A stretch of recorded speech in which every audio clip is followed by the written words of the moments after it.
오늘 2022년 9월 4일 첫 번째 주일날에 하나님께서 우리에게 주신 말씀은 신명기 11장 1절로 32절, 신명기 13번째입니다. 오늘 말씀의 제목은 순종하면 2주요, 도망치면 40년이다. 이 말씀의 제목입니다. 우리가 누차 신명기를 통해서 말씀했습니다마는 이 신구약 66권을 이렇게 압축을 해서 딱 두 마디의 언어로 만든다면은 하라와 하지 말라로 나누죠. 하라와 하지 말라. 그래서 오늘은 그동안 우리가 신명기를 통해서 여러 번 반복적으로 살폈던 말씀이지만은 오늘 다시 한번 이 말씀을 우리가 보는데, 신명기 11장 이 핵심은요, 땅 문제라고 할 수가 있습니다. 지난 400여 년 동안에 이스라엘 사람이 살았던 애굽 땅과 이제 하나님께서 조상들에게 약속하셨던 주신 땅에는 차이점이 있다는 거예요. 그럼 똑같은 땅인데 무슨 차이점이 있을까? 여러분, 사실 본문 성경에서 땅의 차이라고 하는 것은 우리들 삶의 방식의 차이를 이렇게 말씀한다는 것인데, 애굽 땅과 가나안 땅의 차이점이라고 하는 것은 뭐라고 할까요? 살아가는 삶, 이 라이프 스타일이 다르다는 것으로 이해를 해야 할 것이기에 오늘 본문 말씀은 땅을 통한 하나님의 메시지다, 이렇게 우리가 좀 이렇게 폭넓게 우리가 받아들이면 되겠습니다. 자, 그렇다면은 이스라엘이 400여 년 살았던 애굽 땅은 어떤 땅이냐 이러지 않겠습니까? 우선 애굽 땅은요, 모든 땅이 평야예요. 평야. 그 다음에 무엇보다도 어느 때나 이 수자원, 물이 마르지 않아 항상 흘러내리는 풍부한 수자원이었던 나일강이 있었고, 그러다 보니까 애굽 땅은 천연적으로 땅이 기름지고, 그래서 기름진 땅이다 보니까 모든 농산물들이 풍성하고 여러분 잘 되었던 거죠. 그러니까 이처럼 애굽은 언제나 수자원이 항상 풍성했고 모든 농사를 짓는 땅은 기름졌기에 사람이 노력만 하면은 언제나 먹고 살아나 전혀 부족함이 없는 그러한 땅이 애굽 땅이라는 것이죠. 자, 그런 점에서 오늘 신명기 11장 10절로 12절을 보면서 신명기 11장 안으로 우리가 들어가겠습니다. 시작. 네가 들어가 차지하려는 땅은 네가 나온 애굽 땅과 같지 아니하니 거기에서는 너희가 파종한 후에 발로 물대기를 채소밭에 댄 것 같이 하였거니와 너희가 건너가서 차지할 땅은 산과 골짜기가 있어서 하늘에서 내리는 비를 흡수하는 땅이요 네 하나 여호와께서 돌봐주시는 땅이라. 연초부터 연말까지 네 하나 여호와의 눈이 항상 그 위에 있느니라. 그런 반면에 하나님께서 이스라엘에게 주시는 땅 가나안은 또 뭐가 있습니까? 온통 산과 골짜기로 되어 있었고 또 땅에는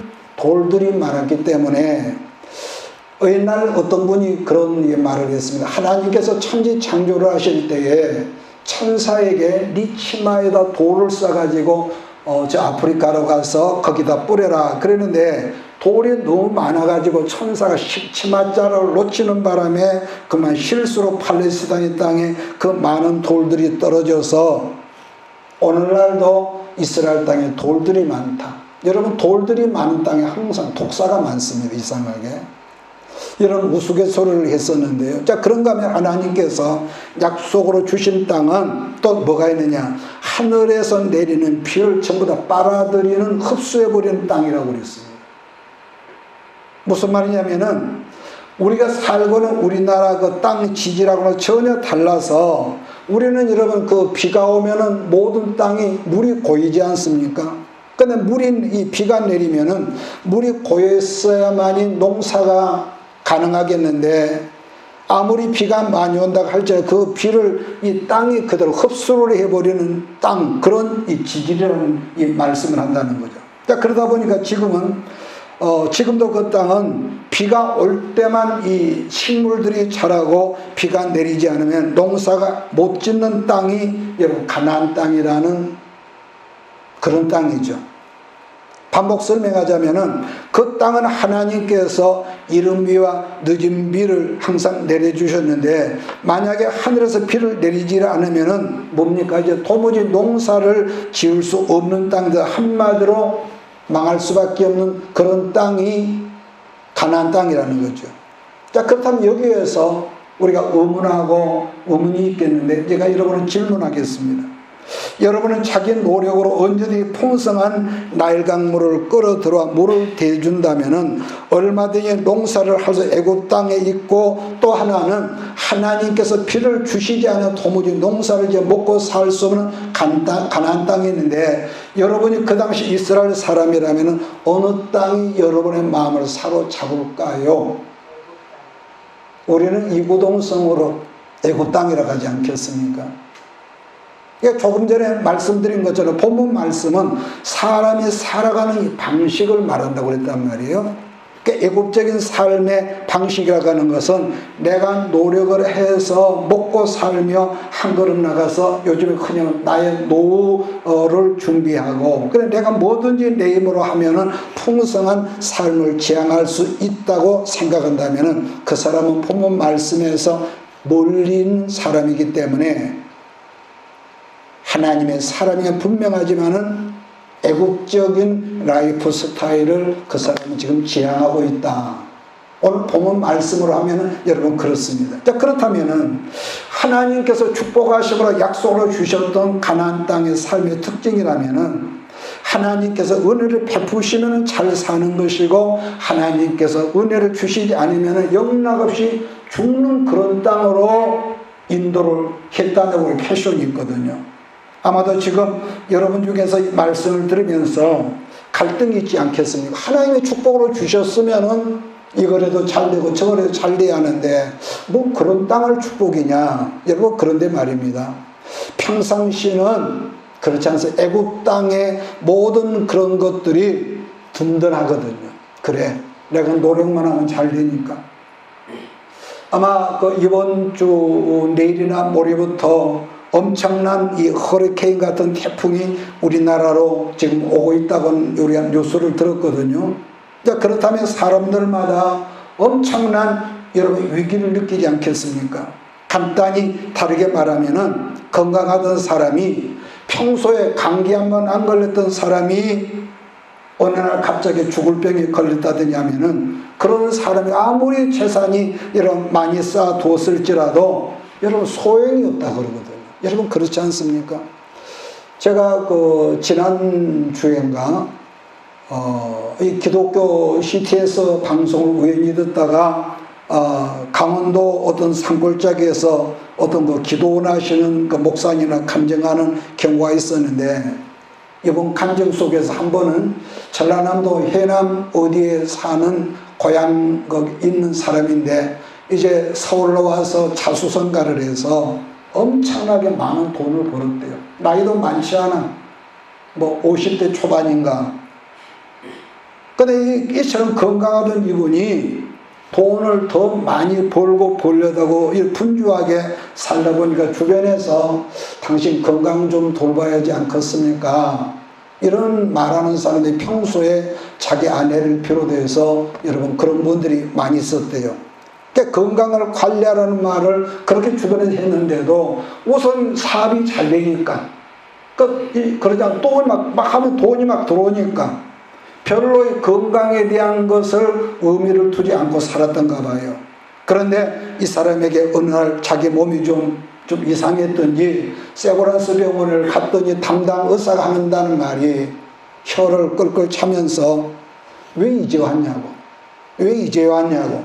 그동안 조금만 자기를 살폈으면 얼마든지 이런 병은 초기에 잡았으면 가능한데 너무 늦었습니다. 이 의사가 그랬다는 거예요. 그러니까 어떻게 해볼 방법이 없다고 그래서 어떻게 알았던지 강원도 깊은 산골에 그 기도원까지 찾아와서 그분이 한다는 말이, 원장님 나를 치료해 주시면은 내 통장에 현금 375억 원 있는데 그걸 반절 똑 잘라가지고 제가 원장님께 드리겠습니다. 원장님 하는 말 허허 웃었답니다. 하나님이 하시지 내가 어떻게 합니까? 그런데 결국은 그분이 그 산에 들어와서 2달인가 석 달인가 있다가 죽었대요. 그 많은 돈을 쌓아놓고 통장에 여러분 400억 원이 가까이 있고 사업을 얼마나 벌려놨는데, 그러니까 우리 예수님 말씀이 그 말에서 이거든요. 어리석은 부자에게 너는 창고를 짓고 통장에 뭐가 있고 그러지만은 어리석은 자야, 오늘 밤에 네 영혼을 하나님께 찾아가시면은 네가 준비한 것이 네 것이 되겠느냐, 네 것이 되겠느냐. 그래서 제가 여러분 말씀 가운데 이런 말을 한 적이 있거든요. 수리하는 인생을 살지 말고 뭐하는 인생을 살아라? 정비하는 인생을 살아라. 자동차도 그렇습니다. 내 자동차는 새 것이니까 아니요. 가끔 점검을 해봐야 합니다. 어떤 사람들은 자기는 강주에서 서울의 제일 큰 교회를 다니니까 아주 은근히 큰 교회 다니는 걸 자랑을 하는 그런 분을 제가 만났습니다. 여러분 그게 세상에 무슨 자랑거리가 되겠냐고요. 그러잖아요. 멍청한 사람이죠. 중요한 것은 어느 곳에 있든지 하나님 말씀이 자기에게 들려오는 삶을 지향한다는 것은 여러분 정말로 중요한 겁니다. 그러지 않겠어요? 왜냐하면 말씀이 들려오면은 자기가 자기를 살펴볼 수 있지 않습니까? 말씀이 들려오면은 내가 지금 이 부분에서 뭐가 고장나고 뭐가 지금 나사가 풀어지고 이걸 우리는 안단 말이에요. 사실 성경적 기반을 둔 우리 기독교는요, 경제라는 재물을 굉장히 귀하게 여깁니다. 어떤 학자가 그 전에 발표한 그 논문을 봤더니 세계는 여러분 얼마나 많은 종교가 있는데 대표적으로 불교가 있고 이슬람이 있고 천주교가 있고 우리 기독교 여러분 개신교가 있는데요. 그 중에 제일 잘 사는 사람들을 이 조사를 해봤더니 우리 기독교가 잘 산대요. 기독교가 제일 잘 산대요. 그만큼 우리 예수 그리스도 이 기독교는요, 재물을 여러분 귀히 여기는 거예요. 딱 우리는 지금 다 넉넉하지 못한 가난한 상 가운데 있지만은, 그렇다고 물론 가난이 저주거나 그런 것은 아니지만, 그러나 가난하게 살려는 어떻습니까? 불편하지요. 정말로 가난이요 불편하거든요. 모든 인권을 존중한다는 우리가 국제 어디입니까? 유엔에서도 가난한 나라의 그 대표에게는요, 발언권도 안 주거든요. 발언권도 안 줘. 항상 강한 나라, 부유한 나라가 이러쿵저러쿵 여러분 그 유엔 기구를 이러쿵저러쿵 하고요. 또 전쟁을 해도 큰 나라가 작은 나라를 삼키려고 하고요. 그러니까 우리가 인간관계 모든 이 영적인 힘이 없으면은 안 되는 침략을 당하고 멸시와 무시를 당하고, 저는 여러분들이 언제나 하나님께서 부어주는 큰 축복을 마음속에 간절히 사모할 줄 아는 저와 여러분을 예수 이름으로 축복합니다. 할렐루야. 자, 그러나 또 있습니다. 여러분하고 내가 큰 복을 받아야 할 목적, 의미를 놓쳐버린다면은 그 사람은요, 하나님께서 부어주신 그 엄청난 기름진 축복 때문에 이제 별 수 없이 망하는 길로 들어간다는 함정이 그 안에 있습니다. 함정이 있습니다. 여러분 창세기 13장 말씀 보면은 아브라함의 조카 롯이 삼촌 아브라함 곁을 떠날 즈음에 우리가 그 말씀을 여러분 보면은요, 그가 아브라함을 떠나 택할 수밖에 없었던 그 땅이 소돔하고 여러분 고모라였는데, 그 땅에 대해서 롯의 생각을 성경은 어떻게 여러분 평가를 내렸냐면은, 먼저 삼촌 아브라함이 했던 말인데, 네 앞에 온 땅이 있지 아니하냐? 오른쪽이 있고 왼쪽이 있고 네 마음대로 택해라 그랬는데, 여러분 10절 말씀 보면은 롯이 눈을 들어 요단 지역을 바라보니 수알까지 온 땅에 물이 넉넉하니, 그 다음에 여호와께서 소돔과 고모라를 멸하시기 전이었으므로 여호와의 동산 같고, 그 다음에 기억하십니까? 애굽 땅, 기름진 애굽 땅과 같았더라, 그렇게 표현한단 말이에요. 오래전에 그 파충류를 연구하던 어떤 박사님이 써놓은 글을 본 적이 있는데, 맹독성을 가진 그 파충류 있지 않습니까? 뱀 그런 거. 그런데 그 뱀독을 빼가지고 이 전자현미경으로 들어보면은요, 그 사람을 엄청나게 죽이는 그 뱀독이 그렇게 아름답게 보인다는 거예요, 뱀독이. 독성이 엄청난데 그 독이 현미경으로 보니까 그렇게 아름답게 보였다는 거예요. 성경은요, 분명히 예수 안에 있는 우리를 소원의 항구로 인도하시다고 말씀하시지만은 중요한 것은 하나님의 자녀인 우리가 무지하거나 탐욕으로 여러분 품으면은 하나님께서 허락하셔서 많은 것을 누린다고 할지라도 내가 하나님의 청지기라는 의식을 전혀 여러분 행하지를 못한다는 거예요. 왜 하나님께 내게 젊음을 주셨으며 왜 하나님께 내게 남보다 더한 지식과 총명을 더하셨고 많은 물질을 주신 그 의미, 그 청지기적인 그 가치를 모르면은 우리는요, 나도 몰래 망하는 길로 들어가고 있다는 거예요. 그래서 모든 축복은 여러분과 나이가 허락하신 사명이라는 점을 여러분 절대로 잊지 말기를 예수 이름으로 축복합니다. 믿습니다. 예. 그래서 여러분, 에스더 성경을 보면은 절대절명의 상황에서도 하나님께서 그들 민족을 보호하시니까 자기들을 멸족시키려던 하만을 여러분 장대 끝에 매달려서 죽여버리는 역사가 있지 않습니까? 여러분, 그래서 우리들이 아무리 신실한 삶을 추구하며 살지라도 인생은요, 누구를 막론하고 시시때때로 염려하고 근심하는 문제들을 만나거든요. 성령 충만한 근심이 없어 택도 없는 소리죠.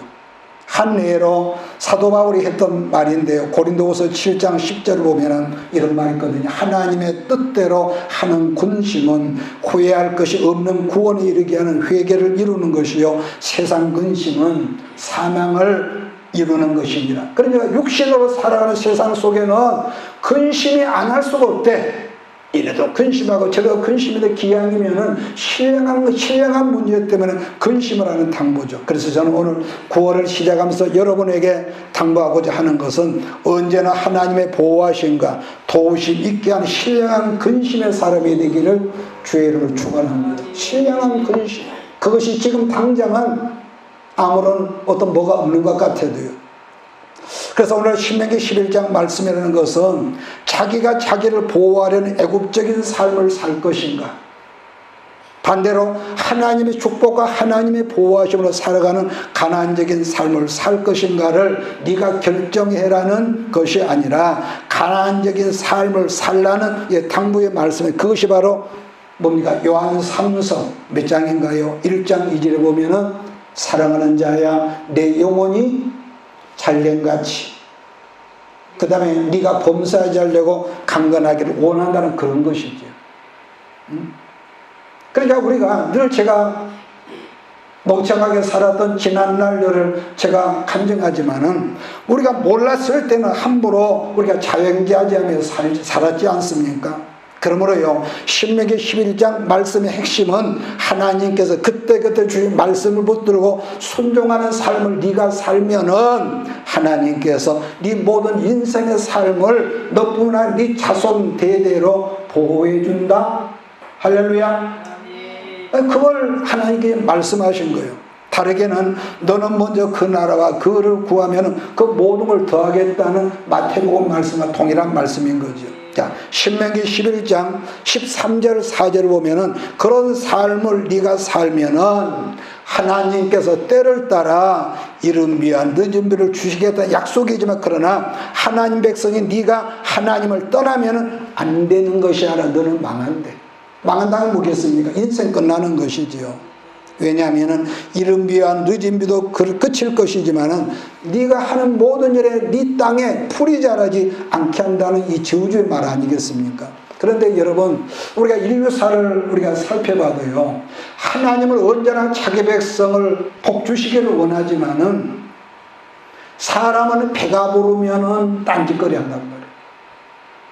그러지 않을 것 같겠습니까? 그래서 눈에 우리가 신명기를 시작하면서 말씀했지만은 하나님께 자기 백성을 어떤 상황과 환경을 통해서 내 생각은 이쯤에서 조금 문을 열고 복을 팍 주었으면 좋겠는데 그 기가 막힌 상황에서도 하나님께서 우리 마음볼을 저울로 하나님의 저울로 달아보시고 우리 행동거지를 달아보시고 그래서 캔슬하고 딜레이 시키고 그래서 우리가 11일이 걸려야 할 땅을 40년 걸렸다는 말씀을 우리에게 대입을 한단 말이에요. 자, 16절로 18절을 같이 읽겠습니다. 시작. 너희는 스스로 삼가라. 두렵건대 마음에 미혹하여 돌이켜 다른 신들을 섬기며 그것에게 절함으로 여호와께서 너희에게 진노하사 하늘을 닫아 비를 내리지 아니하며 땅이 솟아내리지 않게 하심으로 너희가 여호와께서 주신 아름다운 땅에서 속히 멸망할까 하노라. 여러분은 너희는 나의 말을 너희의 마음과 뜻에 두고 또 그것을 너희의 손목에 메어 기호를 삼고 너희 미간에 붙여 표를 삼으며. 여러분 사실 반복하지만 신앙생활이라고 하는 것은 애국적인 삶에서 가난적인 삶으로 변화되는 것을 여러분 말씀한단 말이에요. 자, 그런데 보편적으로 신앙생활을 하면서 대부분 우리는 이렇게 말하면 나도 안정적인 걸 여러분 추구하거든요. 그렇다면은 세상적으로 어디에서 우리가 안정을 느끼냐 하냐면은요, 어떤 일은 물론요, 예수 믿고 나서 난 다음에 하나님께서 자기 가정에 복을 주셔서 우리 집이 안정되었다. 쉽게 말하면 돈을 많이 벌었다는 말인데, 다르게는 노후가 우리는 안정이 됐다. 그렇게 말씀하는 분들이 있습니다. 어떤 분은 말하기를 노후를 위해서 이런 분을 진짜 많았습니다. 자기 그동안에 모아놓은 돈과 조금 부족해서 은행에서 대출을 받아가지고 어디에다가 빌라를 지었대요. 5층짜리로 빌라를 지어서 했는데 빌라가 나가질 않은데요. 2년이 지나도. 그런가 하면 어떤 이는 뭘 좀 해보려고 하면은 이래도 안 되고 저래도 막히고 안 되니까 결국에는 그랬대. 그분이 하나님 나는 모르고서 하나님 마음대로 하시죠. 죽이든지 살리든지. 그러나 어떻게 할 수도 없어서 그냥 아무런 대책이 없이 빈둥거리고 살았는데 어느 순간부터 자기 힘으로는 그동안 힘쓰고 애써도 도무지 불가능한 일들이 하나님께서 바람을 불게 하시니까 그야말로 희한하게 지금은 염려 없이 나는 살고 있습니다. 목사님, 여러분 그런 분을 만났습니다. 자, 그렇게 보면은 하나님이 없는 애국적인 삶이 사실은 얼마나 위험하다는 것이기에 그 어떤 경우라도 하나님의 도우심과 축복하심으로 우리가 살아야 할 이유가 있는 거 아니겠습니까? 이런 경우는요, 여러가나 한 개인도 마찬가지고 한 국가도 마찬가지라는 것은 하나님께서 그 사람에게 문을 여러분 어느 순간 닫아버리시면은 도무지 할 수가 없어. 북한을 보더라도 핵무기를 만들고 별 수단과 방법을 하지만은 굶어 죽는 사람이 생기고 굴량미까지 전부 다 문을 열어서 백성들을 먹여도 안 되니까 별 방법을 다 쓰지 않습니까? 그런데 어느 순간에 하나님께서 문을 열어놓으시면 주변에서 아무리 방해를 하고 해코지를 해도요, 그 나라나 한 개인을 해방을 못한다는 것을 우리가 성경에서 여러분 보았단 말입니다. 그래서 아무리 건강하고 젊다 해도 아까 말씀드린 어떤 불치병이 걸리면은 돈이 그 사람 못 지켜주거든요. 여러분 그렇지 않겠어요? 돈은 분명히 우리가 육신으로 살 필요한 거지만은 얼마 전에요, 30대 그 후반의 그 젊은 사람이 전남대학교 대학원 나오고 또 서울대 대학원 나오고 막 그렇게 해서 사법시험에 통과하고 이무고시에 여러분 합격해서 그야말로 승승장구한다고. 그 부모들이 얼마나 자랑스러웠을까요? 그러는데 근자에 듣지 않으니까 백혈병이 걸려가지고 금방 한다는 그런 말을 들었습니다. 한 예지만은 사람은 여러분도 이렇게 말하면 나도 얼마 있지 하면 그때는 몰라요. 성경은 너희 생명이 무엇이냐 잠시 있다가 없어지는 아침 안개라 그랬거든요. 그러니까 틀림없이 우리는 언제가 여러분 떠날 겁니다. 그런데 지금 성경에서 말씀하는 것은 너는 하나님의 사람이 아니냐, 그런데 왜 애굽에서 나온 이스라엘 하나님의 사람이 애굽적인 삶을 포기하지 않고 살려는 거, 이거 지금 책망하는 그 말투가 있단 말이에요. 그 살아계신 하나님 믿는 사람으로 출애굽을 이미 했는데도 여전히 애굽적인 삶을 살려고 하느냐. 그래서 신명기 여러분 11장 말씀은 그렇기 때문에 너는 분명히 내가 너를 안 되게 할 거야. 여러분, 이건 안 되는, 망하는 것이 아니에요. 여기서는요 교육적인 훈계가 있습니다. 그래서 여러분, 말씀을 듣다가 아차 그러면은 그걸 고집 부리지 말고, 예를 들어 말합시다. 너는 분명히 죽을 거야 그랬다 합시다. 우리가 에스겔 3장이나 보면 그런 말이죠. 너는 죽을 거야. 그래, 그 말씀을 듣고 자기가 회개했대. 그러면은 그게 없어진대. 안 죽고 산다는 거예요. 근데 너는 분명히 너는 잘 될 거야. 그런데 교만해가지고 엉뚱한 짓 하니까 재앙이 그 사람이 망하더라는 것이죠. 그래서 분명한 것은 우리가 힘쓰고 노력해야 하지 않겠습니까? 근데 중요한 것은 내가 힘쓰고 애쓰고 노력한다고 내 삶 속에 안정감이 생기는 것이 아니라 이스라엘에게 주시는 그 땅 가나안은 아까 그랬죠. 애굽 땅과 같지 않고 산과 골짜기가 여러분 험난한 그런 땅이다. 험난한 땅이다. 하늘에서 비를 내려도 여러분 물을 담아두는 그런 땅이라고 했는데 물을 흡수를 못하니까요. 그런데도 하나님께서 도와주시니까 이른 비와 늦은 비라 적당한 때 내려주셔서 오늘날도 이스라엘이 그러거든요.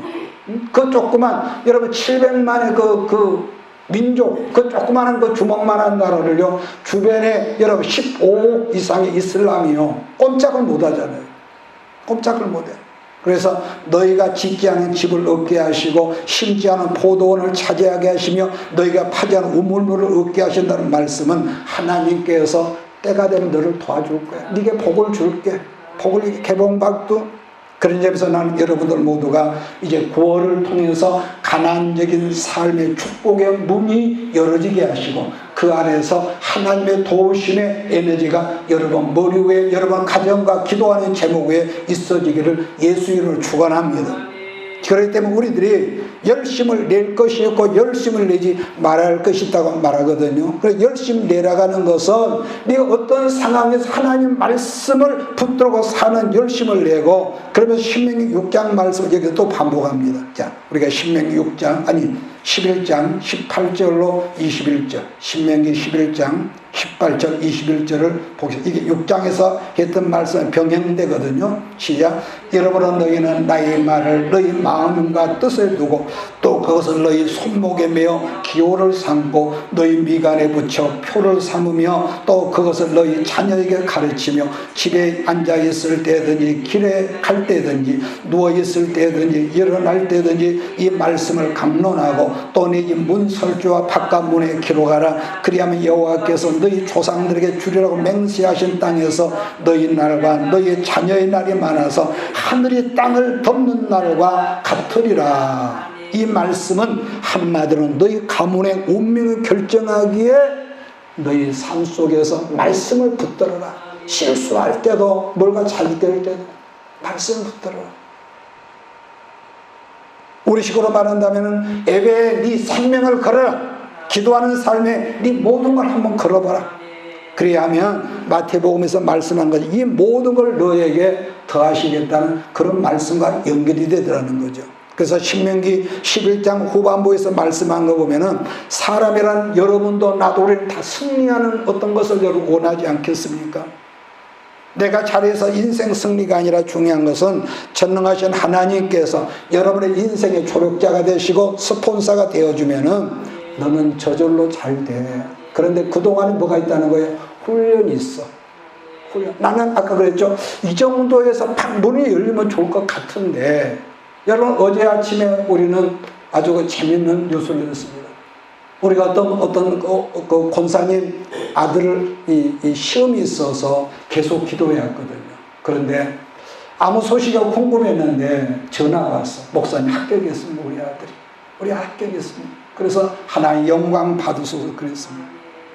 그러니까 내가 잘해서 인생 승리가 아니라 전능하신 하나님께서 내 인생의 조력자, 우리 인생의 스폰서가 되어주면은 방해하는 역사가 있고 어둠의 역사가 시시되어 있지만은 궁극적으로 너는 인생의 승리자가 된다는 그런 말씀 아니겠습니까? 여러분, 그렇다면 우리가 인생을 살면서 그냥 날마다 논팽이로 여러분 살라는 것이거나 내 힘으로 밤낮 힘쓰고 애를 쓰는 것이 아니라 전능하신 하나님 백성으로서 말씀 붙들고 말씀의 공급을 받으면서 살면은 네 인생은 그야말로 어떤 때가 되면, 갈라디아 4장을 보면은 때가 되면 여자에게서 에덴 동산에 말씀하는데 여자의 후손이 나지 않습니까? 그래서 궁극적으로 어떤 때가 되면은 물된 동사 같은 역사가 우리 모두에게 있을 것을 믿습니다. 그래서요, 나는 여러분이 크게 잘 될 걸 믿습니다. 그러나 잊지 마십시다. 여러분보다 인생을 먼저 오래 산 내가 먼저 떠나간 뒤에라도 하나님의 큰 축복을 주실 때에 내가 잘해서 노력도 하지 말고 이건 하나님께 내게 맡긴 사명이다. 그 일용할 양식과 의식주 외에는 내가 하나님께서, 그래서 기도가 필요한 거예요. 내가 한 잔 사지 세상 사람들만. 내가 오늘 저녁 이런 의미가 아니라 같은 돈을 쓰더라도 하나님 이 물질을 어떻게 쓸까요? 항상 기도하고, 기도하고서 그 다음에 그렇게 들어진 돈을 잊어버려. 내가 그때 언제 오단부를 사줬는데, 여러분 그러지 말자고요. 잊어버려. 네가 기억하고 있으면은 하나님 잊어버리고, 네가 잊어버리겠으면은 하나님께서 기억하신다. 여러분 잊지 마시기를 바랍니다. 자, 23절로 24절을 같이 읽으면서 오늘 말씀 정리합시다. 시작.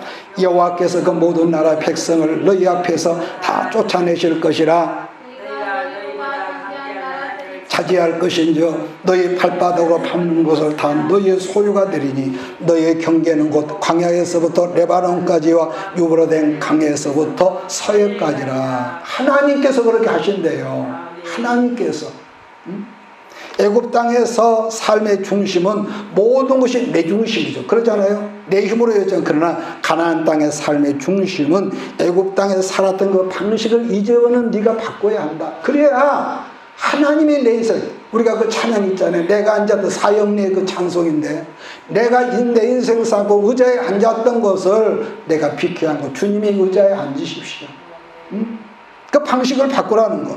가정에서도요, 부부라도 우리는 이렇게 말하는 목회자라도 가끔 가정에서 다툼이 없겠습니까? 그런데 중요한 것은 우리가 말싸움을 하다 보면은 당신이 바꿔줘야 내가 바꿔지지 라고 말하지만은, 물론 애국적인 말은 틀림없이 맞는 말이지만은, 그러나 가나안적으로는 내가 바뀌지 않으면은 신기하게도 계속 다툼밖에 없다는 거예요. 이 말이 이해가 되길 바랍니다. 내가 바뀌어야 여러분 가정에 샬롬이 임한다는 거죠. 그래서 우리들 신앙이요, 어렸을 때는 사실 그러잖아요. 여러분 내가 바뀌지 않아도 거짓말 잘하고 핑계하고, 전혀 내가 하나님을 믿으면서 바뀌지 않아도 변하지 않아도 마치 우리 엄마가 우리 아빠가 아이들을 다 맞춰주고 그러는 것처럼 하나님께서 그렇게 우리를 하셨습니다. 옛날 기억하라면 하나님 나 소고기가 좀 먹고 싶어요 그러면 신기하게 소고기를 갖고 그럴 때가 있었습니다. 그런데 여러분은 우리들이 그 사람이 어느 순간에 하나님 말씀으로 성장하고 영적으로 성장하면은요, 한 가지 하나님께 요구하신 것이 있거든요. 뭐냐? 하나님도 여러분과 내가 변화되기를 기다리셔. 이 말씀 이해가 되기를 바랍니다. 그러니까 저런 아이들이 어렸을 때는 엄마 아빠가 모든 그 교육 중심을 내 아이가 잘하더니 못하더니 아이 중심으로 모든 교육 포커스를 맞추지만은 저 아이가 크면은 말귀를 알아들으면은 이제부터는 이렇게 하는 거야. 아빠가 오시기 전에는 숟가락을 들지 마라. 이게 별거 아니야. 이게 가정 교육이란 말이에요. 이렇게 하는 거야. 손님 앞에서 손님이 오시면은 인사를 공손해야 해. 그러면서 항상 모든, 그러니까 옛날에는 자녀 중심의 포커스가 됐는데 이제는 부모 중심으로 저 아이들을 가르치는 것이 같이 우리 하나님도 그렇다는 거예요. 이 말이 이해가 되기를 바랍니다. 이것이 가난적인 라이프 스타일이라는 거. 내가 변화되기를 원하셔. 보편적으로 그래서 신명기 성경을 축복의 성경이라고만 말하지만은요, 아니요. 그래서 축복 속에 저주가 있습니다. 반대로 이 하나님의 말씀한 저주 속에 축복이 또 들어있다는 거예요. 함께. 이게 신명기 성경의 여러분 특징이거든요. 26절, 28절은 제가 있습니다. 내가 오늘 복과 저주를 너희 앞에 두나니 너희가 만일 내가 오늘 너희에게 명하는 너희의 하나님 여호와의 명령을 들으면 복이 될 것이요. 복이 될 것이요. 너희가 만일 내가 오늘 너희에게 명령하는 말의 말씀을 돌이켜 떠나 너희의 하나님 여호와의 명령을 듣지 아니하고 본래 알지 못하던 다른 신들을 따르면은 뭘 한다고요? 저주를 하느니라. 저주하는데. 그래서 신명기 메시지 핵심이 뭐냐면은 다시 말씀드리고 끝내겠습니다. 애국적인 삶이 있고 가난적 삶이 있는데 애국적인 삶을 살다가 결국 바싹 깨어지고 언젠가는 돌아오겠지만은 돌아오는 또 이게 있습니다. 깨지고 나서 돌아오는데 돌아오는 도중의 삶이 또 있거든요. 가만히 보면은 그걸 중간지대라고 말합니다. 중간지대. 즉 애국과 가난을 적당히 섞여서 엉커추처럼 살아가는 그런 이 경우가 있죠. 그러므로요, 신명기에서 철저하게 요구하시는 것은 가난적인 삶이라는 것은 구약은 제사였지만은 신약은 어떤 경우로 예배 중심적 그런 삶을 살아라. 이유 불문하고 예배에서 멀어지면은 아무리 오늘 아침밥이 맛있어도 한 끼로는 우리가 살지 못하고 예배에서 멀어지면 서서히 좋은 곳일수록이요 변질되기가 쉽습니다. 변절되기가. 우리 사택에서 어떤 진도에 계시는 어떤 목사님께 지난번에 오딱을 열심히 만들어서 사모님이 보내는데 그걸 얼마나 맛있게 먹었대. 근데요, 이 오딱이 변질이 잘 되거든. 그냥 쉬어버립니다. 그래, 그걸 모르고 이분이 첫 번에는 맛있게 또 그걸 먹었는데 그게 변질돼가지고 아주 그냥 배탈에 혼났다 그러더라고요. 여러분, 좋은 것일수록 하나님께서 하라의 축복일수록이요 변질이 잘 됩니다. 숙주나물 아시죠? 조선시대 여러분 변질됐던 자기가 같이 우리 합세해서 저 왕권을 무너뜨리고 정말로 민족을 위해 그런 위한 왕을 세우자 같이 도모했는데 이 신숙주라는 이 못된 인간이 거기서 밀고를 해가지고 모든 다른 사람들을 찢어주겠단 말이에요. 그래서 백성들이 그때부터 신숙주를 얼마나 미워했던지 하는 말이 직접 막 권세자한테 욕은 못하고 그래서 가정에서 먹는 나무를 녹도나무를 숙주나무라고 해요. 왜? 변질이 잘 되니까. 나는 여러분들이 주 안에서 큰 복을 받으시되 사명으로 그 복을 쓸지언정 변질되지 않기를 주의로 축복합니다. 믿습니까? 예. 그래서 이렇습니다. 예배 중심적인 삶을 살아라. 기도 중심적인 삶을 살아라. 그러니까 사실 신명기 1장 2절을 보면은 출애굽에서 호렙에서 약속의 땅 변방이었던 가데스 바네아까지 오는 날수가요 11일이라고 그랬거든요. 11일. 그러니까 본래는 11일이었는데 결국은 40년 세월이 걸렸대요. 결국은. 지금도 내 생각으로 고집하지 않고 믿음의 싸우면은 11일이면은 여러분 통과하겠지만 그 믿음의 싸움 현장에서 여러분과 내가 도망하면은 여러분 누구든지 다 40년 세월이 걸린다는 이 사실을 절대로 잊지 말기를 주의를 축복합니다. 하나님의 축복하시면 거저 통과가 아니라 마귀가 주는 축복은요 어려움 없이 통과가 되거든요. 그래서 하나님과 점점 멀어지게 만들어. 내 공로가 나. 그런데 하나님께서 보장하신 축복으로 우리가 들어가려면 싸움이 있어. 내가 저 땅을 준다고 그래. 그 땅은 비어있는 땅이 아니라 오래전부터 주인이 살고 있는 땅을 하나님께 뺏어서 등기 문서를 누구한테 내가 해준다. 여러분 그런 땅이란 말이에요. 그래서 싸움이 있어. 싸움. 하나님의 본뜻이나 본의도는 이 세상 모든 사람이 다 구원받아 하나님 자녀되는 것이 하나님의 뜻이지만은 또 우리가 축복받아 잘 사는 하나님 뜻이지만은 그러나 선택은 누가 한다? 언제나 내가 한다. 내가 한다. 그래서 조금 조금 여러분 어렵다고 여러분 생각을 관리 못하면 엉뚱해지고, 조금 일이 잘 된다고 생각이 시금방져지면 이렇게만 놔붙어도 여러분 엉뚱해지지 않겠습니까? 그러니까 곧 저주도 축복도 선택은 사람이 내가 항상 하도록 하나님이 디자인을 처음부터 그렇게 해놨대. 처음부터. 그래서 사람은 누구나 다 나름 자기가 삽질을 해야, 삽질 알죠? 내 힘으로 우물물을 열심히 펌프질하는 걸 좋아하죠. 그런데 말입니다, 인생 승리의 결론은 내가 아무리 삽질하고 펌프질하더라도 내가 하는 것이 아니라 어느 시나 전능자는 하나님이 하셨더라. 여기 성경이 우리에게 하는 말씀이란 말이에요. 그래서 애굽 땅에 출애굽시켰던 이스라엘 백성들에게 40년 동안 반복적으로 말씀하셨던 것은 애굽을 버려, 따라서 합시다. 애굽을 버려라. 애굽을 버려라. 그런데 우리가 지금까지 성경을 보면 불행스럽게도 하나님의 백성 이스라엘은 구름 기둥과 불 기둥 가운데 있으면서도 끝까지 껄핏하면 조그만 문제가 있으면 애굽을 그리워하고 애굽의 어떤 그 끈을 놓지를 못하더라는 거예요. 왜냐하면 애굽은 아까 말 우선 매력이 있잖아요. 매력이 있고, 또 하나는 애굽적인 것은 언제나 눈에 보이고 손에 잡히는 것들이기 때문에 이스라엘이 애굽을 포기하지 못했어요. 신명기 11장 31절 보니까 하나님께서 이스라엘에 반드시 그 땅을 주시지만은 문제는 어떤 조건부를 함께 주셨냐면은 하나님께서 말씀하신 모든 규례와 법도를 지켜서 순종하면은 이 복이 장구할 것이지만은, 믿습니까?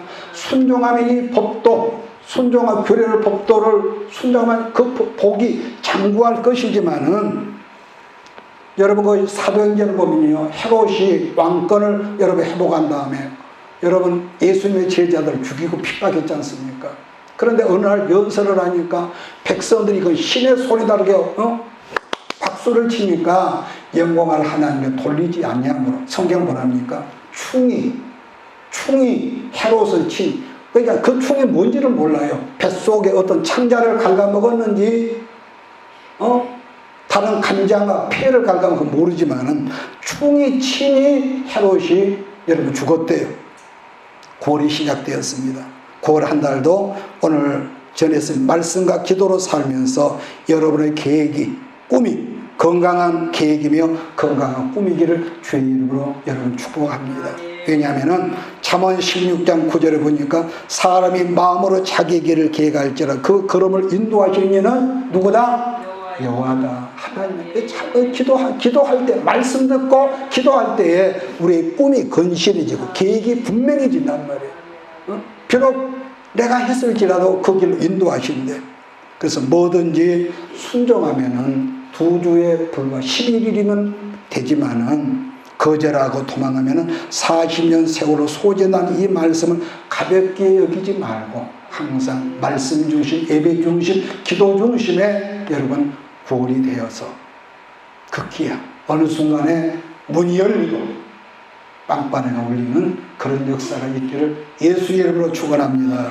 기도하겠습니다. 이것이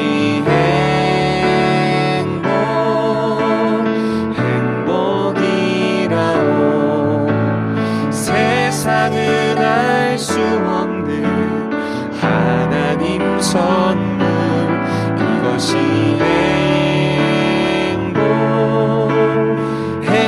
행복이라오.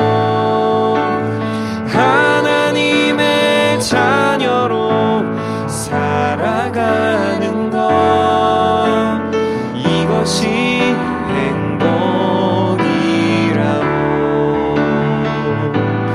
이것이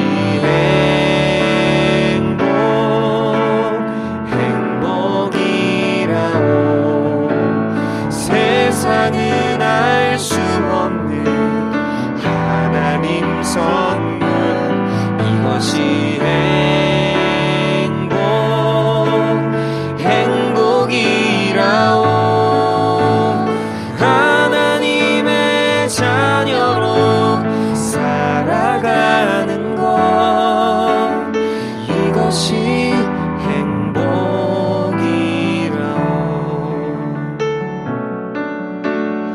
이것이 행복이라오.